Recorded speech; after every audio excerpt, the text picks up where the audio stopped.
Good evening, everyone. I'll give folks another moment to join us and then we will get started.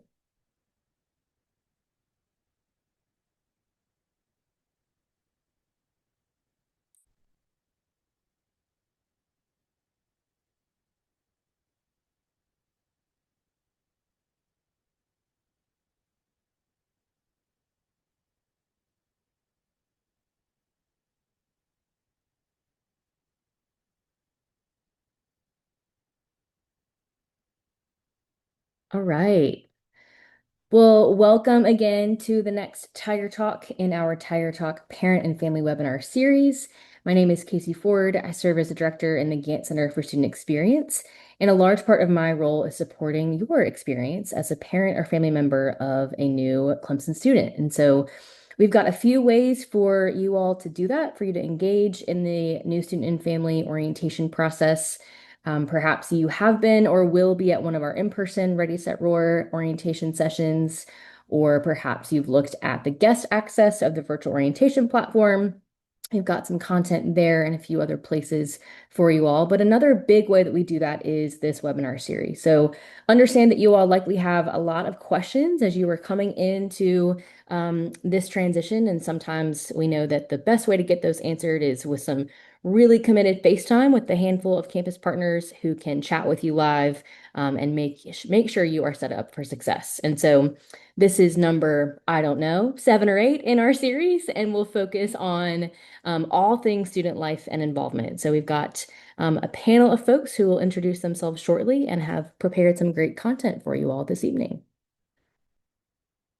So in just a moment, as I said, each of our panelists will introduce themselves. They will then each kind of take turns sharing more about their area, ways for your student to get involved, and any resources that we would recommend that you recommend for your students. You're welcome to ask questions throughout the presentation, which I'll talk more about in a moment, but we'll also have a few minutes at the end of our time together to field any lingering questions and then wrap up with some closing remarks and reminders. I imagine you all are very comfortable with the Zoom environment at this point in time, but just a few quick reminders about Zoom webinar.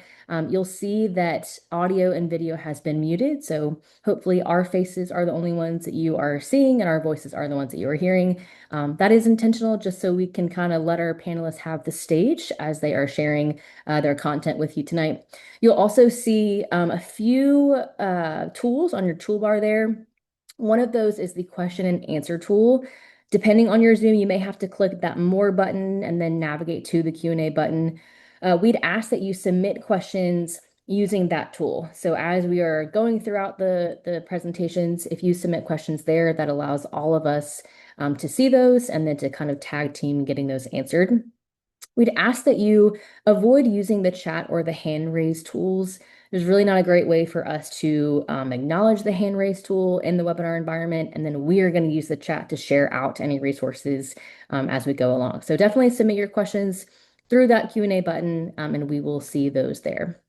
The last thing that you are noticing is that this session is being recorded. So if you wrap up the session later on and have a question about something that was shared or want to reference this later, you will be able to do that.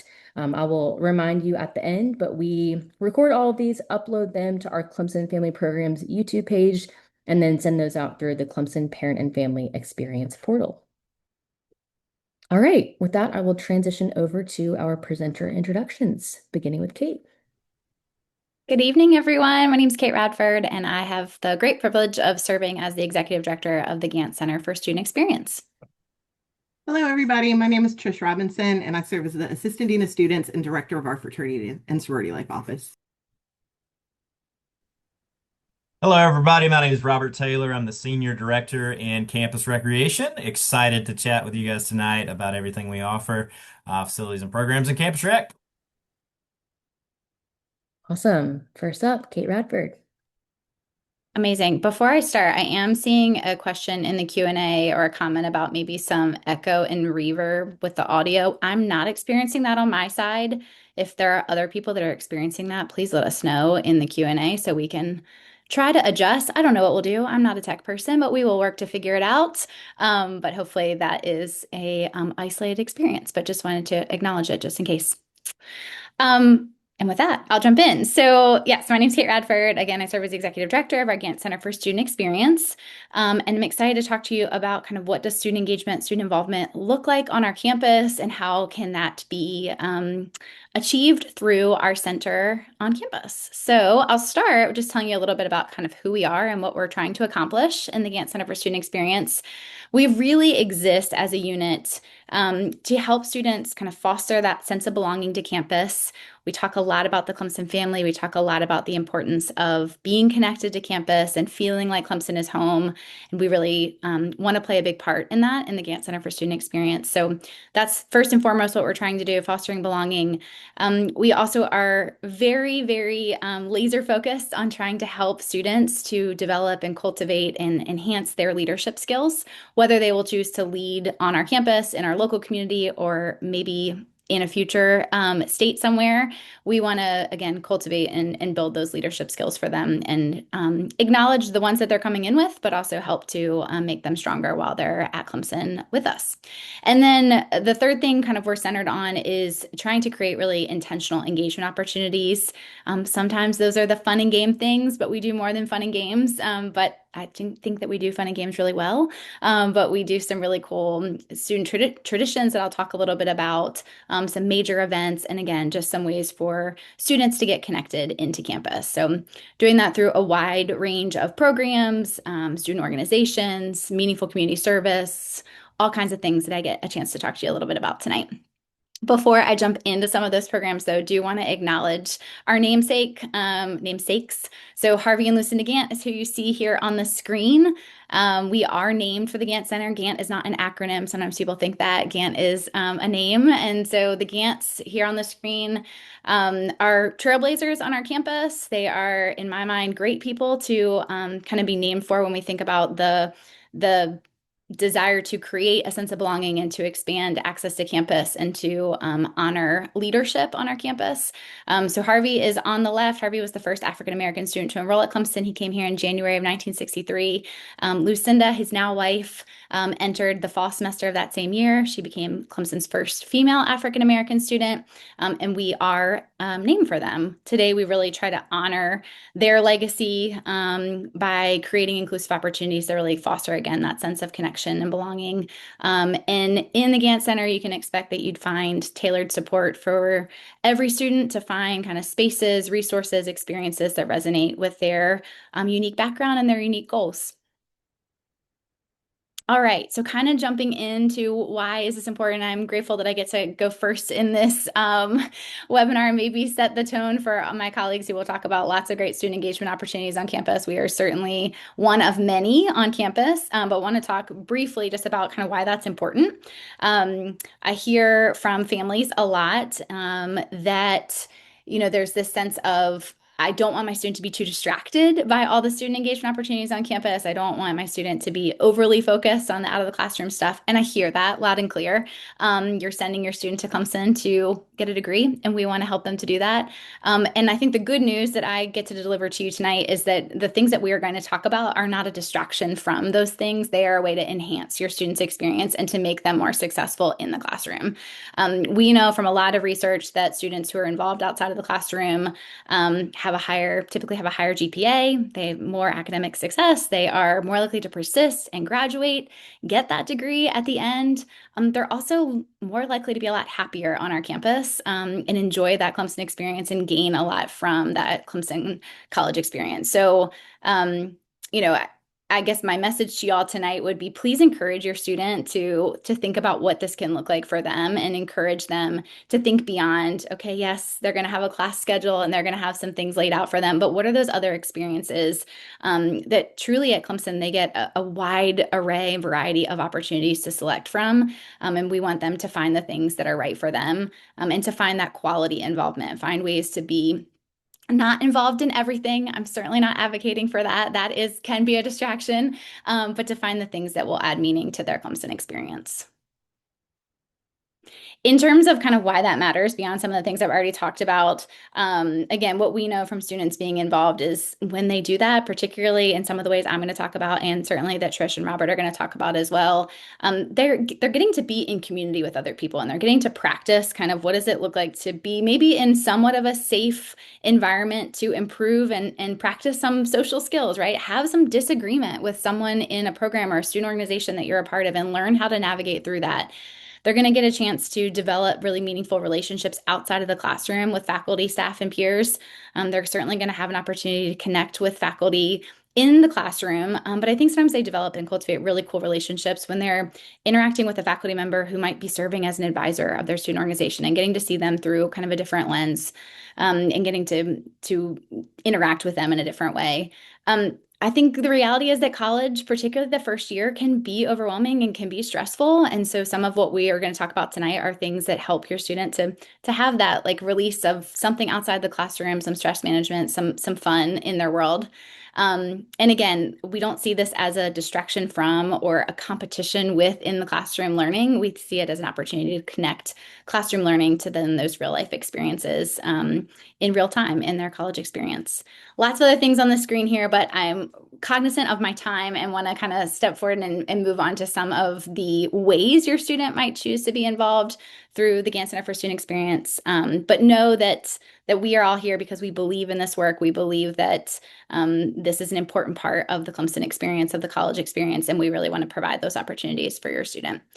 So I'm going to talk briefly about some starting points, talk to you a little bit about some student organizations on campus, and then again, some of that leadership and community engagement piece. So the first thing that's on here, these first kind of 2 to 3 things that we have on this slide are kind of the low-hanging fruit for our center. The things that your student could do now, start exploring, and ways that, again, kind of low entry, easy entry to access some of these things. So the first one on here is Place Finder. That is a survey tool that we've developed that students can go on and take. It's really, really, really easy. A couple questions, not a huge ask, and it will immediately connect the students with involvement opportunities based on what they tell us in that survey, based on their interests, their involvement goals, some of what they've done in high school, some of what is bringing them to Clemson, and it's going to give to them not only, hey, you should go check out this place or this program or this office. It's going to give them a direct connection to someone who is waiting for their call, their email, someone who is eager to connect with first year students about getting involved on campus. So please encourage your student to do that. It's a great way for them to just kind of learn about what's out there in the involvement world. The second thing that's on here is TigerQuest. TigerQuest is our organization management platform. It's a digital directory of all of our 600 plus. I say 600 plus because that number fluctuates pretty regularly, but we are sitting well over 600 at this point in time. And I tell people all the time that, we got to 600 because it's not hard to start a new organization. If your student truly does not find anything in that platform and wants to start something, we'd love to hear from them. For them to come by and see us. But please ask them to look through the 600 we have first, because I'm confident there's something in there for them. TigerQuest is a great way just to start looking at student organizations on campus. Who are the student leaders that are leading those groups? When do they meet? What are some of the events and programs that they do? I find that if students can do that over the summer prior to coming to Clemson, I think they're a lot more successful in those first few weeks in getting connected. And then the third thing on here is involvement consultation. So if you have a student that maybe benefits from more of a one-on-one conversation, I can fully understand that and appreciate that. And we want to offer that opportunity in our office. So we have students and professionals who are trained to sit down and discuss your students' interests and what they're trying to get out of some of their involvement on campus, and can help point them in the direction of how to do that.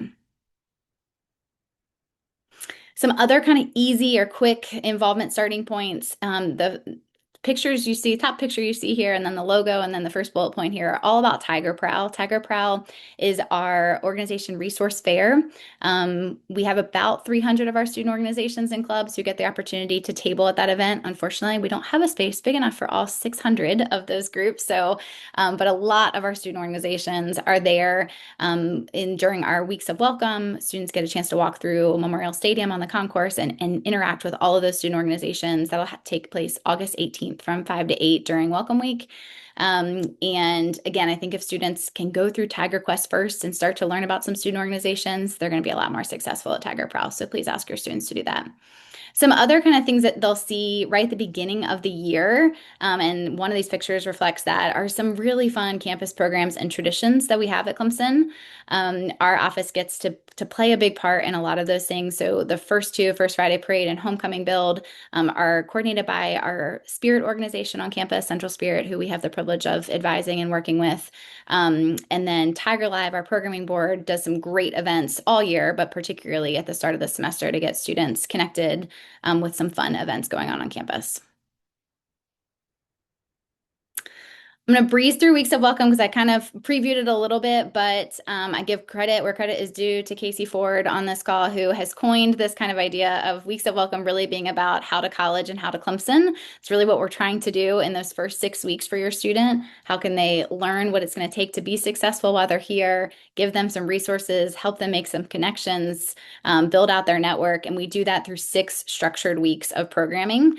The first week is really about getting your student just connected in, hoping to get rid of any of that homesickness they might be feeling, or at least minimize it as much as possible. And then weeks 2 through 6 are really focused on different topics every week. But again, those things that they need to be successful starting and transitioning into a new collegiate environment. So you can see kind of here on the screen what some of those themes are, what the weeks are focused on. I will tell you that week 1, we will really push your student through. They will be encouraged to participate in. They will have a welcome week leader quite literally showing up outside their residence hall and encouraging them to go to events. They won't have that in weeks 2 through 6. So we hope that you will serve as a partner with us in encouraging your student to attend some of those events. If they're telling you that they're having trouble with this transition, Weeks of Welcome is built to support that and built to help address some of those challenges. So please encourage them to come through and see us in these programs. All right, I want to quickly talk about leadership development. I could talk for a long time about this, but I have minimized it to one slide. On the left, what you will see is what we call our Clemson Leader Framework. About 5 or 6 years ago, we were charged with figuring out how to give every Clemson student a meaningful leadership experience, which is quite a task. But we have a belief at Clemson that every single one of our students can lead. We hope to inspire and motivate them to lead in various ways. But we also know that that doesn't just happen overnight, that students have to develop and cultivate leadership skills to be able to do that. So the Clemson Leader Framework was developed from lots of interviews with employers, campus partners, alumni, current students to learn really what does it mean to be a Clemson leader. When you graduate from Clemson and you take on sort of that persona of being a leader on our campus, what does that mean? And so there's 6 practices of excellence that we refer to, that we really try to develop students through. We do that through workshops, conferences, lots of fun things in our office, but also campus partners across the university use those to kind of shape and mold some of their leadership programs as well. 2 things I wanted to highlight in our area in particular is the Certified Student Leader Program. That's a cohort-based program students do a lot of times in their first semester. It's a great jumping off point to leadership.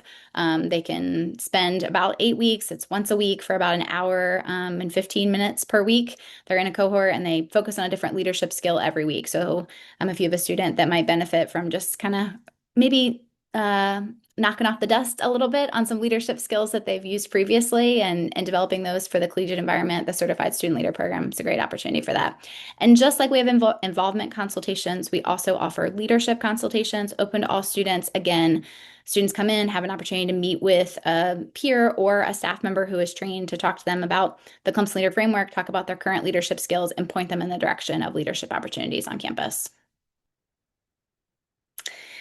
I talked about intentional engagement and the importance of, having some of those opportunities for some stress relief and just some fun and games that we get to be a part of. This is a whole slide about our Unites program.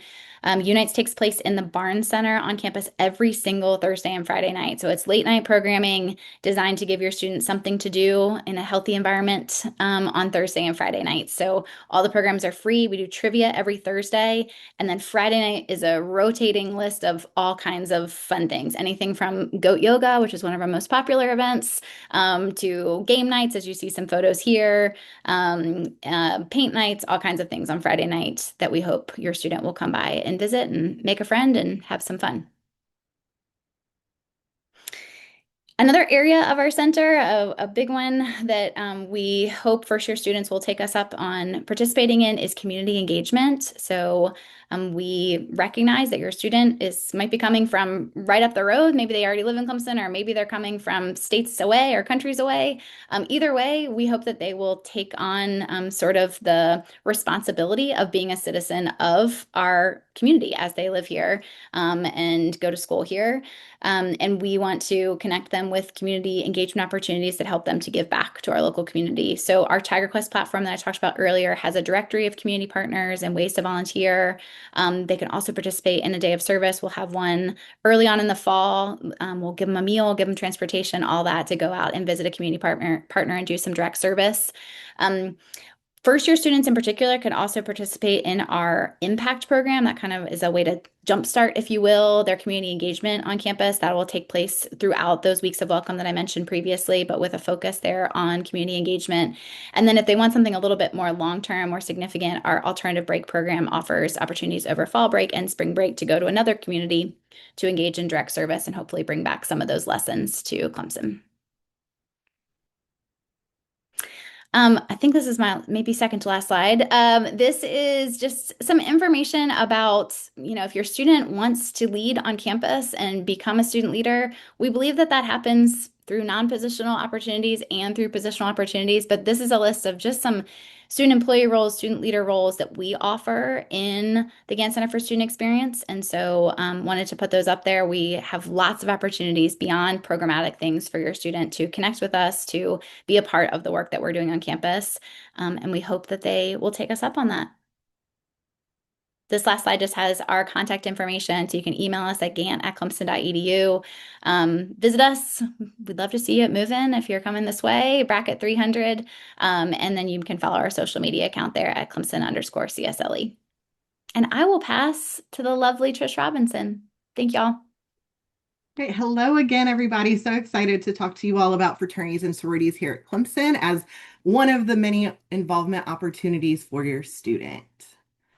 So first off, just to get you a little oriented, because we have a lot of words and acronyms and definitions in our fraternity and sorority world, but this is just an overview. So when we talk about the term Greek, that's just another way to talk about a fraternity or sorority. Fraternity is the name or word applied to an all men's Greek letter organization. Sorority is the name applied to an all women's Greek letter organization. And then a council is a governing body of fraternities, sororities, or sometimes you'll hear the word chapters. And we have 4 of those here at Clemson that our office works with directly. And then lastly, a chapter is a local member of the group of an international fraternity or sorority. So there might be a sorority here at Clemson, and that same sorority is at the University of South Carolina, but they are different chapters of the same national organization. And so then you can see our office, Fraternity Sorority Life, we work with all of our organizations, all of our student leaders specifically that lead those organizations, but specifically our governing councils. And we have 4 here at Clemson, our Clemson Panhellenic Association or College Panhellenic Association, CPA as the acronym, which oversees our 14 large women's organizations that participate in that rush or recruitment process before school starts. Next is our Interfraternity Council or IFC, which oversees our large men's organizations that again participate in that rush process shortly after classes begin. And then our Multicultural Greek Council has both fraternities and sororities in that council, and those have a cultural component, are typically smaller organizations. And then our National Panhellenic Council or NPHC is the home for our 8 historically African American fraternities and sororities as well.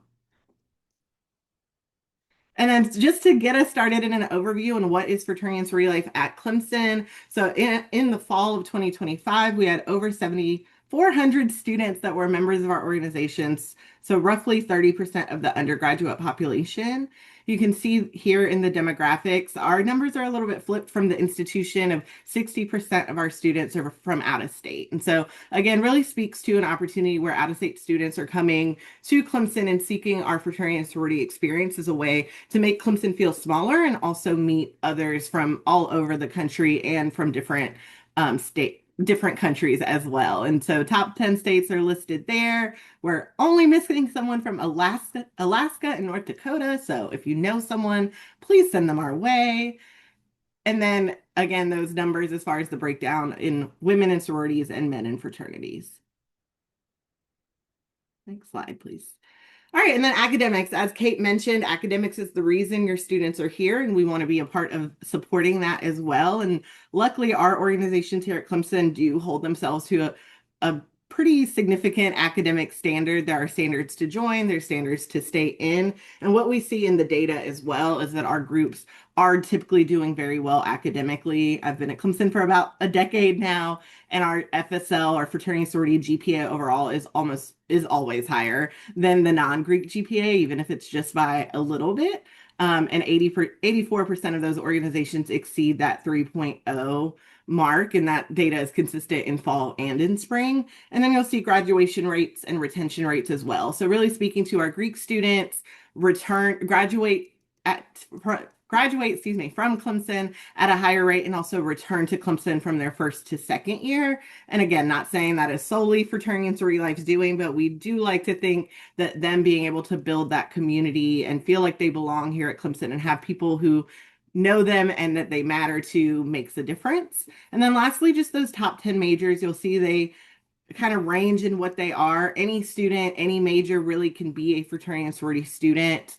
Again, academics are highly valued, and some of that is really, we believe, that built-in support system of being able to lean on brothers or sisters who have had that same major and can kind of give you those pro tips of take that class, don't take this one first, or don't take that professor, or here's some study materials, or just kind of that informal guidance that's provided is really helpful in supporting those academic endeavors. Next up, we're going to get into a little bit of how to join, just because that tends to be the big question. But these are the 22 different sororities that there are to choose from within our Greek community. Each one will have a slightly different way to join, so that becomes important. Our multicultural Greek Council sororities are more of an individual sorority chapter joining process, as well as our National Panhellenic Council. It's by each individual sorority, whereas our Clemson Panhellenic Association, those 14 organizations all participate in one process right before school starts, known as recruitment. Next slide. And then fraternity, we have 30 to choose from, again, broken down by council. As mentioned on the previous slide, our Multicultural Greek Council and our National Panhellenic Council organizations, they have individual recruitment processes or joining processes, and then our IFC or Interfraternity Council organizations all participate in that rush process that happens in the fall and then again in the spring. All right, so getting to how to join. So first up, and this is just kind of going in alphabetical order, our College Panhellenic Association, again, that is the governing council for our large women's organizations here at Clemson. Those sororities are about 400 plus women. Their Instagram, their website is very updated. They have a lot of great content about how to join, what your students should expect, what the registration looks like, and everything like that. And again, these are the sororities associated with that council. All right, and then recruitment information. So the big thing is you just need to write, or your student needs to register and pay the registration fee. With that, they do need to have a completed transcript. It doesn't have to be a official transcript, but it does need to be final and completed. And then they do need to complete a short 60 to 90 second video about themselves. And there are prompts on the website, on the Panhellenic website, to guide them through that. But that's just an opportunity to let the sororities in Panhellenic know more about them in addition to their registration information. As far as those recruitment dates, they're listed there, but essentially recruitment is designed to be a process that really guides your student, your daughter, through dwindling down her sorority options from 14 down to 2, and then ultimately getting a bid to one of those. Here at Clemson, our rounds 2 through 4 are in-person rounds and take place in Little John Coliseum. That round 1 is going to be a virtual round. Again, that video, the registration information is how the sororities are learning about your student, and then your student will also get to watch videos on each of the sororities to learn more about them and make decisions about who do they want to learn more about. And from that, we'll ask them on August 12th, which is the day of P&M orientation, to learn with their recruitment counselor who they want to learn more about into our system. That then creates a customized schedule of all of that information of the chapters, interest, the student interest, and then they get from that point on a customized schedule each day of what sororities they're going to visit, again, until kind of that bid day wrap up. Again, that is the one formal time of year where all of our sororities participate in that process, but we do have some open opportunities after that point in the spring. However, not all of our sororities will participate in that. So wouldn't necessarily say bank on a sorority that your student might be interested in or super interested in being in that process, because typically it's only about 5 to 6 that do or are able to participate in that open continuous open bidding. COB is what we call it, but that open process. There are some Zoom information sessions coming up. The next one is July 12th. That is a deep dive into recruitment, what to wear, what to expect, what to bring, just really anything you can think of, and will be led by our students who are helping to run that process. So would encourage you, your student, to watch those or visit the website to get more information on when those are. And they're all the same, so you don't have to attend multiple, and just attend one. Next up is our IFC. So again, kind of going through the how does your student join? These are the fraternities associated. Their website is very updated. As soon as you get on, a pop-up will say register for Rush to get that started. So again, register is step number 1. That is open until August 26th. And there's a registration fee. For both of those fees, that really just goes to the operating cost of running that process. The dates are listed below. Everything after that first date of August 20th is an event that the student must be registered to participate. August 20th is a Meet the Fraternities, kind of just an informal opportunity to meet all the different options of fraternities in the IFC that participate in Rush. And then after that point, the formal process starts with smokers on the 27th, which again is really essentially a big fair of all the fraternities. They have their tents out, they grill food. It's really just an opportunity for the students to get to know each other and express interest in the different fraternities they might want to get to know more about. That's followed by an additional open house round. Just again, we have a lot of fraternities, so it gets a little difficult for students to go to all the ones they're interested in. So this is just another opportunity before we move into the invitation rounds, where it will be based on the student getting an invite from that fraternity to the event to get to learn more about each other, about the organization, about the student joining. So there's 2 days of invite rounds that span over 2 days to give time for students to be able to go to multiple chapters and visit. And then all of that culminates with bid day or bid distribution on September 3rd, where they will receive the bids to the fraternities that are interested, and then we'll have the ability to choose which one they want to go with. One unique thing about IFC is that they do host the same rush process in both fall and spring. It's exactly the same. We just see that typically in the spring, there's less men that go through. So whereas in the fall, typically we have about 800 guys who sign up for Rush and go through that process. In the spring, it's about a third of that. And so about 300, 350. So gives the student an opportunity to decide, do I want to be around a lot of people, or do I want maybe a smaller, more intimate experience, which also then leads to smaller new member classes for the fraternities themselves as well. One tip is, if your student kind of has an idea of fraternities they're interested in, definitely encourage them to reach out. All of the fraternities have contact information, phone numbers, emails, and Instagrams, where they kind of are looking for men to reach out and say, like, hey, would love to know more about XYZ organization. And what that does is get them added to that fraternity's contact list. So they will share out any events that they have or anything going on specifically at the beginning of the year. But even over the summer, some of our groups do host pre-rush events that they're able to host. It's not a requirement to go, but if they're in the area, they are able to attend that. And then following both the fall and spring formal rush processes, there is an open rush period where fraternities may continue to recruit men into the chapter to join. But again, not all of our organizations participate in that. And then again, there is a webinar hosted on July 12th that is geared specifically towards parents as well as students to talk more in depth about the IFC community, the fraternities in it, and the rush process. All right, and then our Multicultural Greek Council, again, more information can be found there. These are the organizations that are a part of this council. Next slide, please. And we'll talk a little bit less about these organizations, again, given the individualistic nature of each of them taking new members.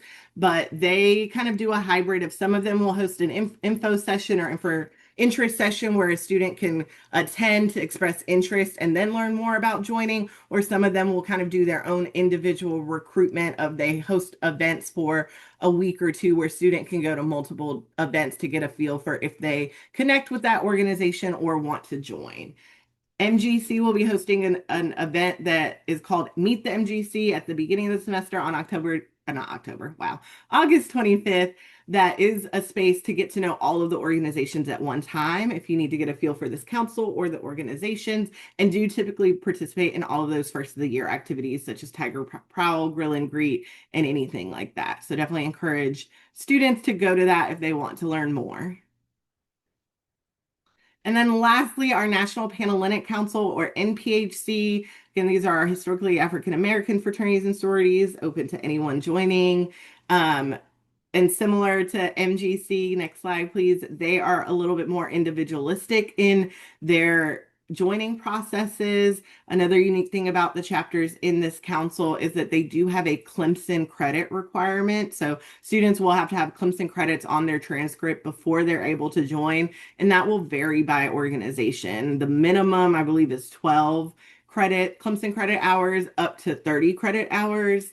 And so again, that each individual fraternity or sorority sets what their standard is, but that does mean first semester freshmen are not eligible to join, or transfer students because again of that Clemson credit requirement. So the best place to learn about these organizations, they host a lot of events in the fall and throughout, but so attending that, but also our NPHC orientation is on September 13th, and that is an overview of all the organizations, how to join, how to appropriately express interest as well, and is required for a student if they plan to join an NPHC organization at least one time in their collegiate career before joining. And then as we wrap up, kind of some important components. What does it cost, right? The way this table reads is you'll look at the council and then go across. For example, our College Panhellenic Association or CPA, typically we see in the new member semester, which is that first semester they join, dues are about $810. And then this is an average. We asked all the chapters, like, how much does it cost? So this is an average. You might see some a little higher, some a little lower. So that new member semester is typically $810, and then every semester after is $510. That decrease in price is typically because our new member semester is more expensive because of dues or first time fees. This is independent from the tuition costs that each sorority has their own payment system. Fraternity and sorority has their own payment system, often has payment plans, and we are a little bit more accessible here at Clemson due to not having a large village or Greek housing comparative to a lot of our SCC, ACC counterparts as far as dues. So we do have a lot of students who pay their own way and their own dues kind of each semester. And then on that note, housing. So again, we don't have a Greek village here at Clemson, but we do have an on-campus housing model partnered with our residential life folks. And so kind of in the form of a building, a hall, half a building in various bed space sizes. That contract works with, through university housing, just as it would the first year. So 21 of our groups are currently housed on campus in 2 different areas across campus. And then that is kind of the wrap up. I'll definitely make sure to answer any questions in the Q&A or whatnot, but contact us. Easiest way is definitely greek@clemson.edu. That's our office email and goes to our entire team. And then definitely a follow on Instagram as we repost what all of the councils are doing, especially right now during recruitment. It's kind of the one-stop shop to get all the information at one time and kind of figure out where you need to go if you have specific questions. So thank you so much.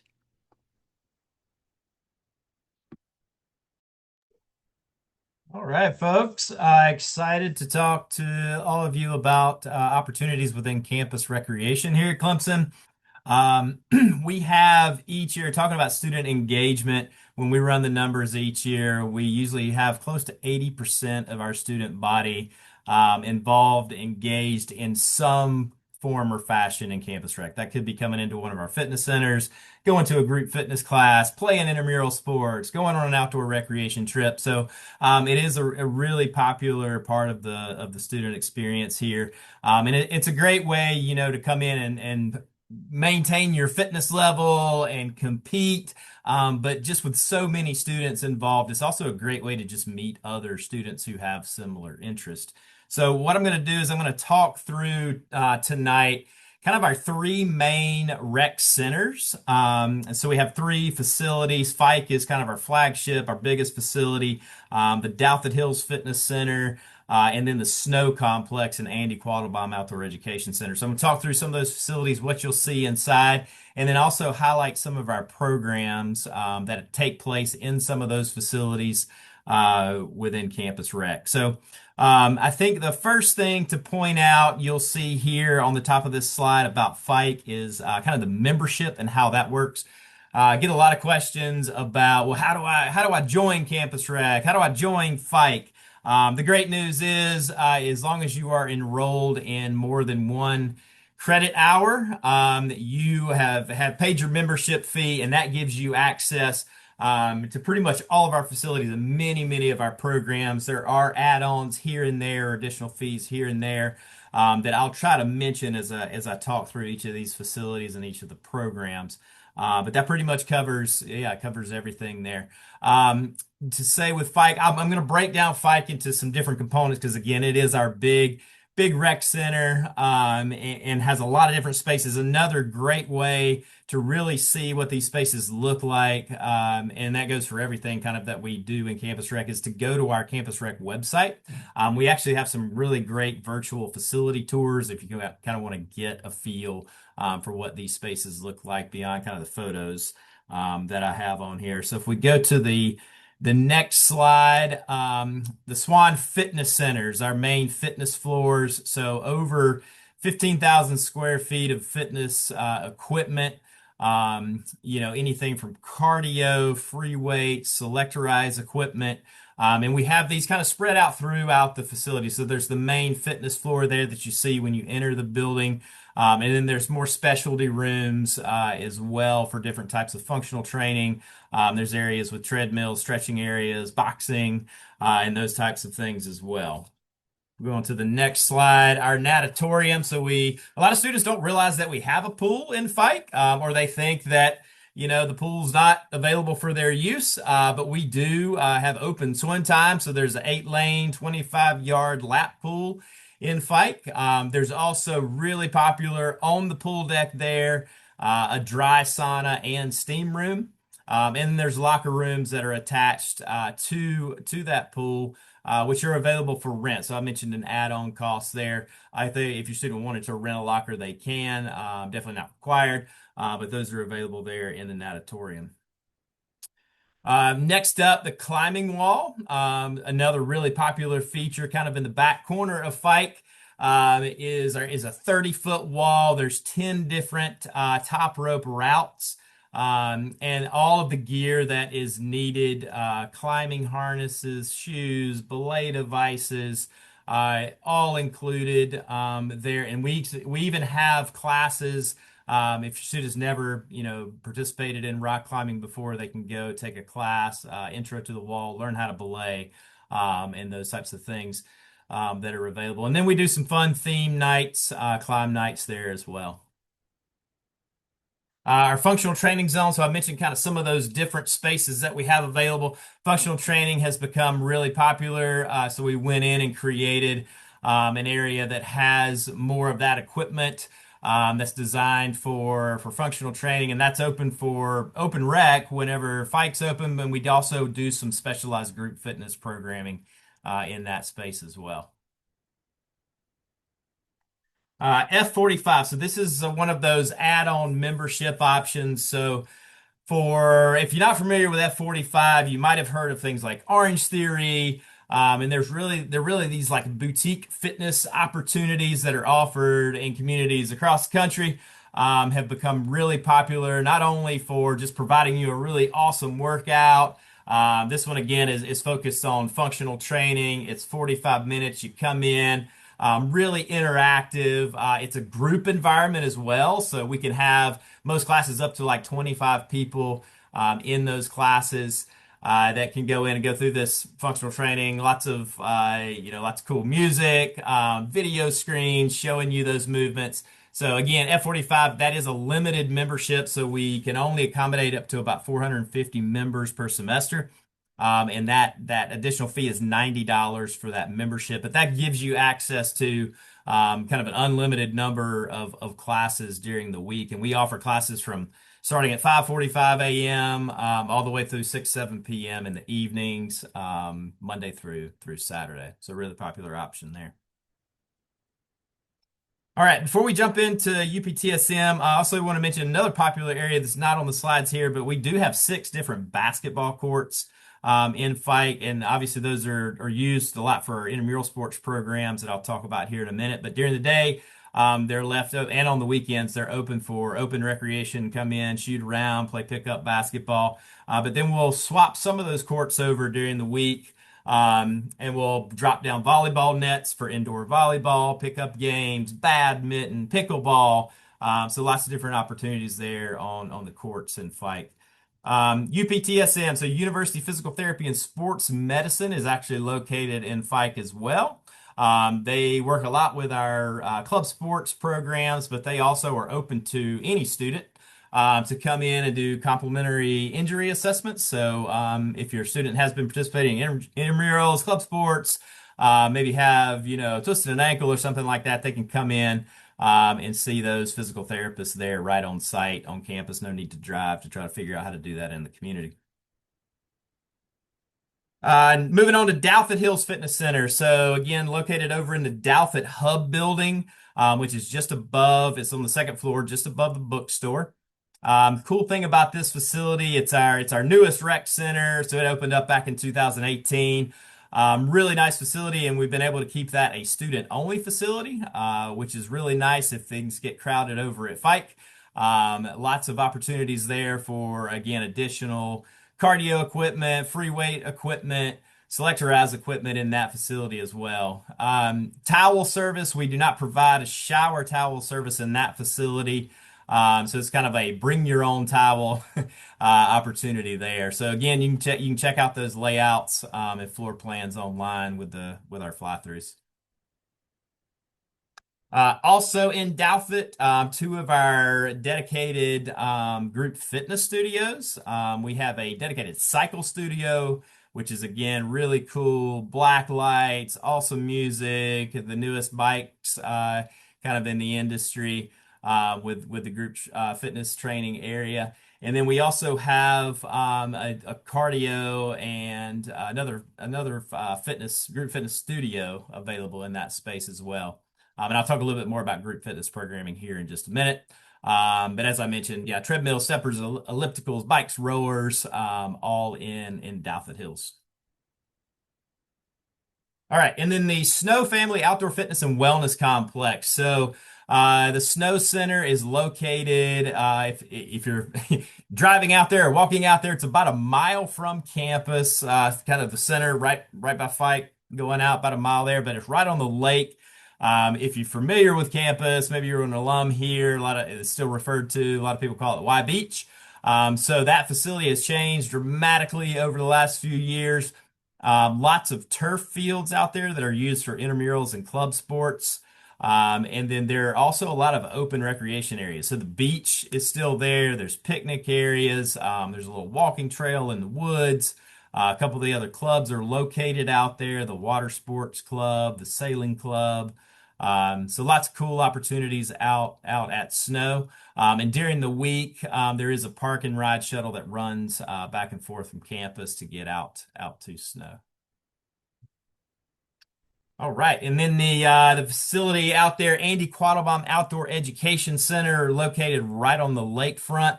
It houses the core program, which I'll talk a little bit more here in a minute about what they offer. But there's a lot of just great lounge spaces by the water. There's hammocks, picnic tables, There's Wi-Fi out there too, so if your student needs a different place to study, maybe to get off campus, get away from distractions, really good place to do that out at Andy's. There's a bike shop that's available out there as well. So if a student has a bike to get around, needs to do some repairs, we have bike mechanics that can help them with those repairs, and also a resource library. So if they're looking to get out, maybe hike some of the trails, go to some waterfalls in the area, we've got maps, guidebooks, and staff out there that can help them kind of navigate that opportunity.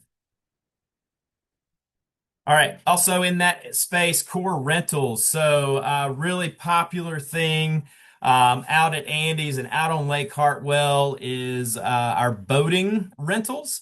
So we have kayaks, canoes, and paddle boards that are located out in that building. And they're available for checkout basically for free. It's included in your Campus Rec membership. Anytime that building's open, they just bring student ID out there. It's first come, first serve kind of day use equipment, boating equipment that they can take right out on Lake Hartwell there. And then we have additional pieces of equipment. We have mountain bikes, we have tents, sleeping bags, stoves, climbing equipment, fishing equipment. That is also all available for rent. There are, for some of that other equipment that's more of multi-day use, there is a small fee that's associated with that, but you can find all of that on our Campus Rec website as well. And then core trips, another exciting component of that program is the opportunity to go on kind of short local trips. So we do a lot of stuff in this area, upstate South Carolina, the mountains of South Carolina, western North Carolina, northeast Georgia. Everything from day trips to multi-day backpacking trips, and a lot of if you think of any type of human-powered outdoor recreation program, so whitewater rafting, rock climbing, mountain biking, snow skiing in the wintertime, all those different opportunities are offered through the core program. And then over some of our breaks, we do some bigger trips. We go out west to different national parks out west, and we've done some international trips as well down to the Caribbean. So lots of different opportunities to get involved and do some trips there. And then group fitness. So group fitness, over 100 different group fitness classes per week. So I mentioned F45 earlier. Group fitness is included in that Campus Rec membership. So those are sign up, first come, first serve, and all different types of formats. So if you think of anything, strength, cardio, mind, body, your yogas, cycling, all that stuff is included with the group fitness program. All right, intramural sports, another really popular area within Campus Rec. Intramural sports offers different leagues, so men's, women's, co-rec leagues. Some of our indoor sports, really popular ones, basketball, indoor volleyball, indoor soccer, and then some of our outdoor sports that we play on those turf fields out of snow. Flag football, soccer, kickball, softball. So lots of different opportunities to get involved there. And there's full seasons, but we also will have pop-up tournaments on weekdays or weekends as well. It's a great way to meet other people. So if your student wants to maybe they have a group of friends they want to get together and create a team, that's great. If they don't, they can sign up as a free agent, and they can get added to a team that's already been created, or we will help them navigate creating kind of their own team to meet some new folks. All right, the CU Play app, a great way to check out those intramural registrations. Those do fill up quickly. So if your student is interested in intramural sports, I would have them definitely go ahead and download that app, and they'll start pushing out information as we get closer to the beginning of fall semester as far as when those registrations happen. And last but definitely not least, we do employ quite a few students within Campus Rec. So in any given semester, we probably have about 450 student employees working for us. You can see there's like 10 different position opportunities here that you can see on our website and dig a little bit deeper into what those opportunities are. Kate mentioned earlier leadership development opportunities. So within each of those areas, we also have student managers. So a great way to get some more kind of career competencies within an area that they may they may love.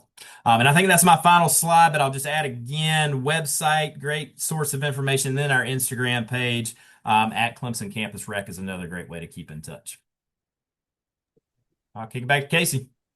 All right. Thank you, Robert, Trish, and Kate, for the great content that you have shared. I'm going to do a quick scan at our questions here to see if any still need some answers. Or panelists, if there are any that you all wanted to address out loud, welcome to do that as well.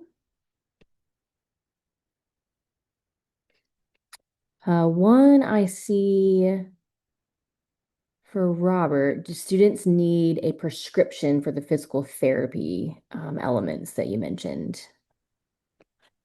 Great. Yeah, I can answer that. So for that first initial visit, they would not need a prescription. After that, the physical therapy office could work with their physician to figure out what they need for future treatment. Perfect.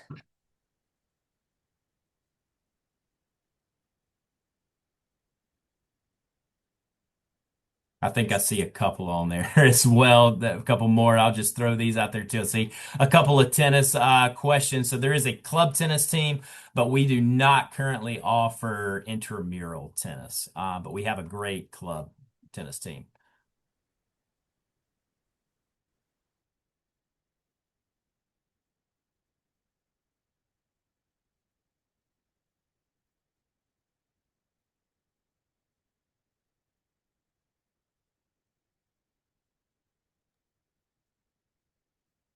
Going on down the club sport. I see another club sport Yeah. question. Yeah, club sport info.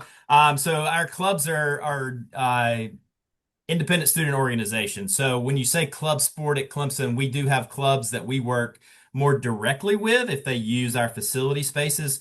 But there are, I don't know, don't quote me here, but maybe Kate could help out, like, 50 something different clubs that are organized as independent student organizations. And each of those should be on, is it Tiger Quest, Kate? It is, yeah. And you can sort by recreation or by sport on Tiger Quest, so they could find those club sport organizations there. They would all have a page in Tiger Quest with information about their tryouts and what their fee structure looks like and all that kind of stuff. Great. I also, while I'm unmuted, did see a question about some campus transportation. Specifically, I think a question about getting to recreation spaces. I will put in the chat here the link to just some of our campus routes.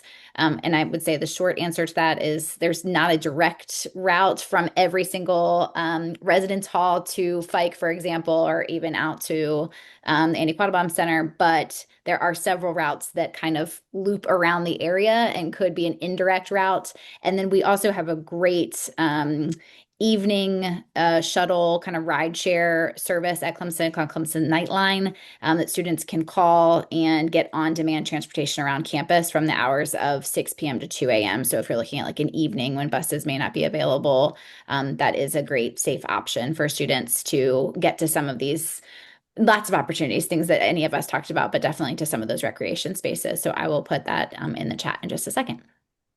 Perfect. Thanks, Kate.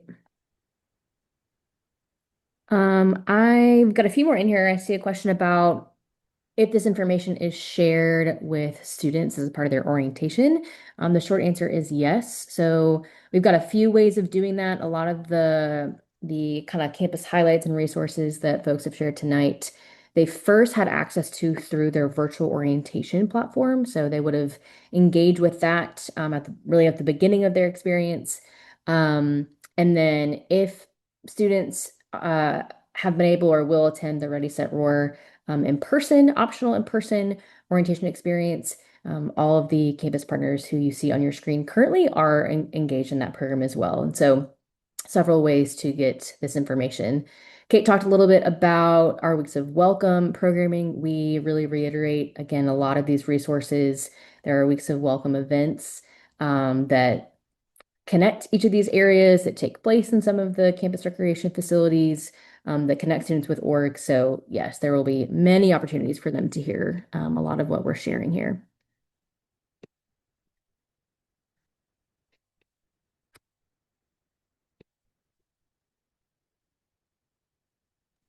Robert, intramural or club women's golf is the next campus rep question I see.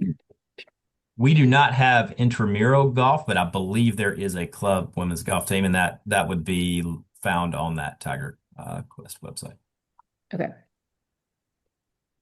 I'm going to assume the same for hockey. Yep.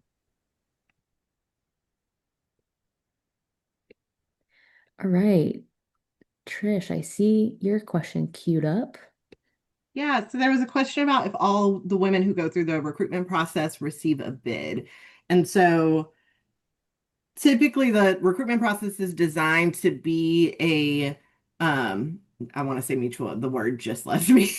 But if students maximize their options throughout the recruitment process, at the end they will receive a bid. So what that means is, as I said earlier, as they go through, we will help them kind of dwindle down. So from round 1 to 2, for example, they go from 14 options to 10 options. And so we will ask them to put in preference order those 14 sororities. And if they do that, then they will be invited back to a maximum of 10 sororities, not necessarily guaranteed 10, but like there will be sororities they're invited back to. And that kind of holds true through the whole process. And so on preference round specifically where they're invited back to 2 sororities, if on when we do their rankings or preferences with them, if they put 2 down, they're guaranteed a bid on bid day. Typically, it's very uncommon here at Clemson to see students released for anything throughout the recruitment process. If it is, it's typically GPA related, just because our sororities do have a really high academic standard.